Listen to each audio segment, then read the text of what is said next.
வணக்கம். வெயில் காலத்தில் மனிதனுக்கு என்னென்ன வியாதிகள் வரும்?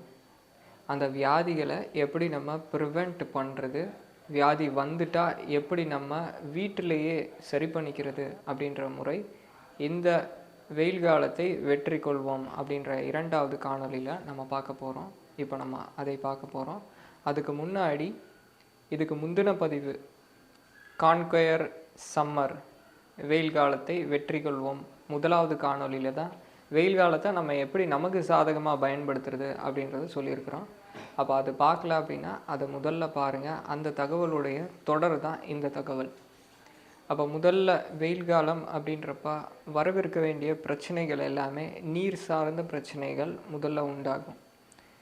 அப்போ வெயில் காலத்தில் நம்ம விதிமுறைகள், இயற்கை கொடுக்கக்கூடிய விதிமுறைகள் பின்பற்றல அப்படின்னா முதல்ல நீரை தாக்கும். அப்போ இது நீர் எரிச்சல், சிறுநீர் போகிறப்ப எரிச்சல், நீர் கடுப்பு, யூரின் ஃப்ரீயாக போகாமல் இருக்கிறது, யூரின் கொஞ்சமாக போகும், எரிச்சலோடு போகும். அதுக்கடுத்தது வெயில் காலம் வந்துட்டால் தண்ணீருடைய அளவு அதிகமாக குடிக்கணும், ஏற்கனவே குடிக்கிறத விட. அப்போ தண்ணீருடைய அளவு கம்மியாகிறப்ப அது சிறுநீரகத்தில் கற்களாக உருவாகும். இது அதுக்கடுத்தது யூரினரி ட்ராக்ட் இன்ஃபெக்ஷன். இது எல்லாத்துக்குமே காமனான மருந்துகள் இருக்குது. இந்த மருந்து என்ன அப்படின்னா சிறுகன் பீலை. அதான் நம்ம வெயில் காலம் ஆரம்பிக்கிறதுக்கு முன்னாடியே இந்த சிறுகன் பீலையை எடுத்து அதை நினைவுபடுத்துகிற விதமாக நம்ம வீட்டு வாசலில் தொங்க விடுவோம். அப்போ இந்த சிறுகன் பீலை இதுக்கு உண்டான மருந்து. சிறு நெருஞ்சில், யானை நெருஞ்சில், இந்த மூன்றுமே இந்த பிரச்சனைகளை சரி பண்ணும். அதுக்கப்புறம் மூக்கிரட்டை அப்படின்ற பூனை மீசை, புனர்நவா இதுக்கு பேர். அப்போ இதில் எந்த மூலிகை கிடைச்சாலும் சரி இதை பயன்படுத்தி இந்த 4 பிரச்சனையிலேருந்து வெளியே வந்துடலாம். ரொம்ப ஈஸியாக வீட்டில் இருந்துகிட்டே சரி செய்யக்கூடிய முறை. முதல்ல சிறுநெருஞ்சில் உங்களுக்கு கிடைச்சிது அப்படின்னா இந்த கம்யூனிட்டி மெடிசின், மூலிகை மருத்துவன்றது ரொம்ப வேகமாக வேலை செய்யும்.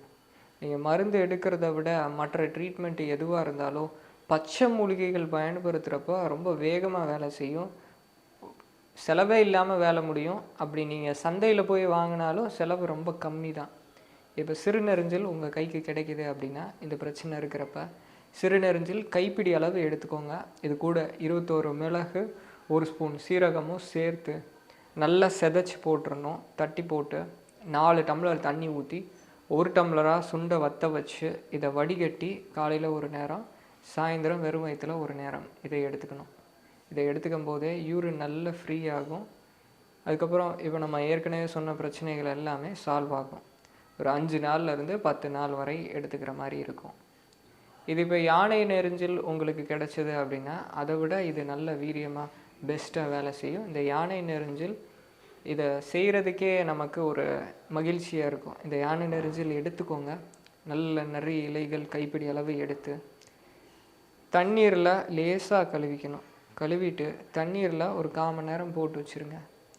போட்டு அதுக்கப்புறம் அது வலது பக்கமாக ஒரு 25 சுற்று, இடது பக்கமாக 25 சுற்று சுற்றிட்டு அந்த இலை எடுத்து அந்த தண்ணீர் பார்த்தா தண்ணி நல்ல வளவளப்பு தன்மையாக மாறிடும், தண்ணி கெட்டித்தன்மையாக மாறிடும். இதில் நம்ம பனங்கல்கண்டு சேர்த்து காலையில் ஒரு வாட்டி, சாயந்தரம் ஒரு வாட்டி இந்த யானை நெருஞ்சல் குடிநீர் இதை குடிச்சுக்கணும். பிரச்சனை அதிகமாக இருக்குது அப்படின்னா இந்த 2 நேரம் குடிக்கிறது பத்தலை அப்படின்றப்ப 3 நேரமாக எடுத்துக்கலாம். காலை வெறும் வயிறு, சாயங்காலம் வெறும் வயிறு, அதுக்கப்புறம் மதிய உணவுக்கு 1 மணி நேரம் முன்னாடி, இப்படி 3 நேரம் எடுத்துக்கலாம். சிறுகன் பீலை கிடச்சிது அப்படின்னா இலை மட்டும் எடுத்துக்கோங்க. நல்லா அரைச்சி அது சாறு எடுத்துக்கணும். ஒரு 30 ml, 15 mlலேருந்து 30 ml தண்ணியில் நல்லா கலந்து இது காலைல ஒரு நேரம் மட்டும் குடித்தாலே போதும். கீழே சொன்ன எல்லா பிரச்சனைகள் அதில் சரியாகும். அதுக்கடுத்தது மூக்கிரட்டை. இந்த மூக்கிரட்டை நம்ம கீரையாக வெயில் காலம் முழுக்க சேர்த்துக்கலாம். சேர்த்துக்கிறப்ப இந்த யூரினரி ட்ராக்ட் சம்மந்தப்பட்ட தொந்தரவுகள் எதுவுமே வராது. இந்த மூக்கிரட்டையும் கஷாயமாக எடுத்துக்கலாம், இல்லை சாராகவே எடுத்துக்கலாம். இந்த மூக்கிரட்டை புனர்நவால வேறு தான் மருந்து. அப்போ வேரில் தான் மருத்துவ குணங்கள் அதிகமாக இருக்குது. வேரோடு சேர்த்து அரைக்கணும். கஷாயம் செய்கிறப்பையோ வேரோடு தான் எடுத்துக்கணும். அப்போ இந்த பச்சை மூலிகைகள் கிடைக்கல அப்படின்றவங்க என்ன செய்யலாம்? பச்சை மூலிகைகள் கிடைக்கல அப்படின்ற பட்சத்தில் பொடி பயன்படுத்திக்கலாம். பொடி அப்படின்றப்ப கைப்பிடி அளவு நம்ம அளவு சொன்னது 1 டேபிள் ஸ்பூன் அளவு பொடி சேர்த்துக்கணும். பொடி அப்படின்றப்ப பச்சையை எடுக்கிறத விட இன்னும் கொஞ்சம் ரிசல்ட்டு ஸ்லோவாக இருக்கும். அப்போ இன்னும் கொஞ்சம் நீண்ட நாட்கள் மட்டும் எடுத்துக்கிட்டால் போதும். அதுக்கடுத்தது வரக்கூடிய தொந்தரவு என்ன அப்படின்னா, இந்த காலத்தில் மேரேஜ் பண்ணவங்க இப்போ வெயில் காலம் வரப்போ ப்ரீமெச்சூர் எஜாக்குலேஷன் விந்து முந்துதல் அதை பார்ப்பாங்க. பெண்கள் அதிகப்படியாக வெள்ளைப்படுதல் தொந்தரவு வெயில் காலத்தில் இருக்கும். இது ரெண்டுமே தற்காலிகமானது, இது ரெண்டுமே பெர்மனெண்ட்டு. இந்த வியாதி இருக்குது அப்படின்னு நினச்சிக்க வேண்டியது கிடையாது. நம்ம செக்ஸுவல் வைட்டல் ஃப்ளூயிட் உயிர் சக்தி திரவம் உடல் சூடாகிறப்ப அந்த திரவத்திலிருந்து லிக்விஃபை ஆகும். அது எந்தளவுக்கு கெட்டியாக இருக்குதோ அந்தளவுக்கு ஆரோக்கியம், அந்தளவுக்கு நீட்டிச்சு கொடுக்கும். அப்போ அது ஹீட்டுனால் லிக்விஃபை ஆகிறப்ப இது மாதிரி ப்ரீமெச்சூர் எஜாக்குலேஷன் உண்டாகும். அப்போ இந்த ஹீட்டை கம்மி பண்ணாலே அந்த பிரச்சனை ஃபுல்லாக சால்வ் ஆயிரும். ஹீட்டை கம்மி பண்ணுங்கள், அது சரியாகும். வெள்ளைப்படுதல் இதுக்கு நம்ம முந்தைய காணொலியில் சொல்லியிருக்கிறோம். சோற்று கற்றாழை இது குமரின்னு இன்னொரு பெயர். குமரி கண்ட நோய்க்கு குமரி கொடு அப்படின்றது சித்தர்கள் சொன்னது. அப்போ இந்த சோற்று கற்றாழை நம்ம காலை அதுக்கப்புறம் மதிய உணவுக்கு 1 மணி நேரம் முன்னாடி முறைப்படி தோல் சீவி சின்ன சின்னதாக கட் பண்ணி 7 முறை கழுவி கசப்பு சுவை போனதுக்கப்புறம் அதுக்கடுத்து எடுத்துக்கிறப்ப மோரில் கலந்தும் எடுத்துக்கிறப்ப இந்த வெள்ளைப்படுதல் ரொம்ப சீக்கிரமாக சால்வ் ஆகும். அப்போ இந்த டயத்தில் உடல் ஆல்ரெடி சூடாக இருக்கும். இந்த கெமிக்கல் சானிட்டரி நாப்கின் இதையெல்லாம் பயன்படுத்தக்கூடாது. இயற்கையான விஷயங்கள் தான் பயன்படுத்தணும். இயற்கை சானிட்டரி நாப்கின் இப்போ நிறைய ஆன்லைனில் நிறைய மார்க்கெட்டில் கிடைக்கிது, நல்ல ஃபீட்பேக் சொல்கிறாங்க. அப்போ அதில் ஏதாவது ஒன்று பயன்படுத்திக்கணும். அதுக்கடுத்தது தோல் சார்ந்த பிரச்சனைகள், தோலில் பிம்பிள்ஸாக இருக்கலாம், இல்லை வேறு எதுவாக இருந்தாலும் முடி அதுக்கப்புறம் தோல் இது ரெண்டுத்துக்கு மருத்துவம் பார்க்குறப்ப க்ரீம் அப்ளை பண்ணுறாங்க. ஆங்கில மருத்துவமாக பார்க்குறப்ப சரியாகுது, சரியாயிட்டு பின்னாடி அது பெரிய பிரச்சனையாக உண்டாக்குது. அப்போ அதில் இயற்கையாக நம்ம முறைகள் ஃபாலோ பண்ணிக்கணும். அதில் பிரச்சனை வராத மாதிரி ப்ரிவெண்ட் பண்ணிக்கணும். எண்ணெய் குளியல் முறை கொடுத்துருக்குறோம். எண்ணெய் குளியல் எடுத்துக்கிறப்ப உடல் முழுக்க குளிர்ச்சி ஆகிறப்பயே முடி உதிர்தல் தடுக்கப்படும். அதுக்கடுத்தது தோல் சார்ந்த பிரச்சனைகளில் பிம்பிள்ஸு அதிகமாகும். இப்போ வெயில் காலத்தில் பிம்பிள் அதிகமாகுதுன்னா திருநீற்று பச்சிலை இது ரொம்ப ஈஸியாக வீட்டில் விதை போட்டாலே வளர்ந்துடும். இந்த விதைகளும் வெயில் காலத்தில் நம்ம பயன்படுத்திக்கலாம். சர்பத்துக்கு நம்ம சப்ஜா விதைகள் போன்றது தான் இந்த திருநீற்று பச்சிலை விதைகளும். தண்ணியில் போட்டோன்னே ஊதிக்கும். இது நம்ம குடிக்கிறப்ப நம்மளுடைய குடல் பகுதியில் குளிர்ச்சியை உண்டு பண்ணும். அப்போ இந்த திருநீற்று பச்சிலை விதைகள் உள்ளுக்கையும் இலையை நல்லா அரைச்சி இரவு நேரத்தில் முகத்தில் 10 போட்டுக்கோங்க. ஒரு அரை மணி நேரம் கழித்து இதை கழுவிடுங்க. அடுத்த நாள் காலையில் பார்க்குறப்ப அந்த பிம்பிள்ஸோட சைஸ் எல்லாமே கம்மியாயிரும். நல்ல பிம்பிள்ஸுக்கு ஒரே தீர்வு, நல்ல ஒரு தீர்வாக இதில் இருக்கும். இதே மாதிரி சௌந்தரியவர்தக் இந்த சோற்று கற்றாழை அதை முகத்தில் போட்டு அரை மணி நேரம் கழித்து அதை கழுவிக்கலாம். அதுக்கடுத்தது குளிர்ச்சி இதை செய்தாலே போதும், இந்த பிம்பிள்ஸ் சரியாகும். இது வெளியே நம்ம வெளிப்பூச்சிக்கு பயன்படுத்துறது. உள்ளுக்க கோடை காலத்தில் பழங்கள் அதிகமாக கிடைக்கும். அந்த சீசனல் ஃப்ரூட் உள்ளுக்க எடுத்துக்கிறப்ப பிரச்சனை ஃபுல்லாக சால்வ் ஆகும். அதுக்கடுத்து இந்த சீசனில் வரக்கூடிய பிரச்சனை மலச்சிக்கல். ஏன்னா வறட்சி ஆகிறப்ப மலம் கழிக்கிறப்ப அந்த ஹார்ட்னஸ் இருக்கும். மலச்சிக்கல் தொடர்ந்துக்கிட்டே இருக்கிறப்ப மோஷனில் பிளட்டு வெளியேறது, அதையும் கண்டுக்காமல் ஒரு சிலர் இருக்கிறப்ப அதுக்கப்புறம் அது பைல்ஸாக மாறும்.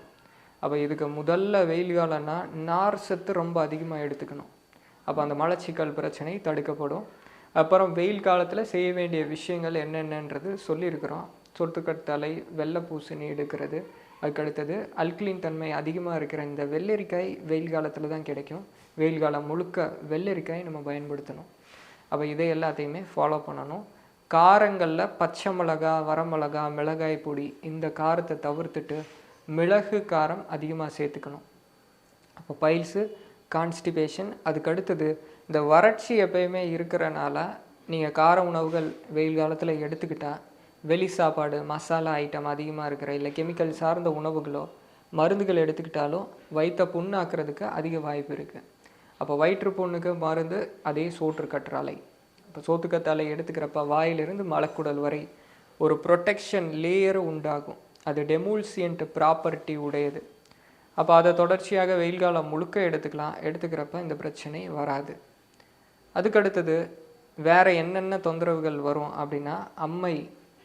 அப்போ அம்மைக்கு மில்லட்ஸில் கம்பு ராகி இருக்குது பாருங்கள். இந்த ராகி வின்டரில் சேர்த்துக்கணும், கம்புன்றது சம்மரில் சேர்த்துக்கணும். கம்பங்கஞ்சி, கம்பங்கூழ், கம்பு சாதம் இது அம்மை வந்தப்போ பயன்படுத்தணும். வேப்ப இலை அந்த படுக்கையில் படுத்திருக்கணும். இதுதான் அம்மைக்குரிய ட்ரீட்மெண்ட்டு. தண்ணி அதிகமாக பருகணும். எரிச்சல் அரிப்பு அதிகமாக இருந்ததுன்னா சின்ன வெங்காயம் கட் பண்ணி அதை அப்ளை பண்ணிக்கலாம், அதை தேய்ச்சி விட்டுக்கலாம். அதை வச்சு லேசாக தேய்க்கலாம் அரிப்புக்கு. நெகமே சுத்தமாக இருக்கக்கூடாது. குளிர்ச்சியான அறையில் இயற்கை காற்றோட்டம் இருக்கணும். அது மாதிரி பாருங்கள். அப்போ கொசு வலை போட்டுக்கணும், கொசுவர்த்தி இது மாதிரி பயன்படுத்தக்கூடாது. இது வெயில் காலத்தில் வரக்கூடிய பிரச்சனைகளுக்கான தீர்வு நம்ம சொல்லியிருக்கோம். இது தவிர வேறு என்ன சந்தேகம் இருந்தாலும், வேறு என்ன நோய்கள் பற்றின கேள்விகள் இருந்தாலும் நீங்கள் கீழே கமெண்ட்ஸில் நீங்கள் கேட்டுக்கலாம். சரிங்க, நன்றி. வாழ்க வளமுடன்.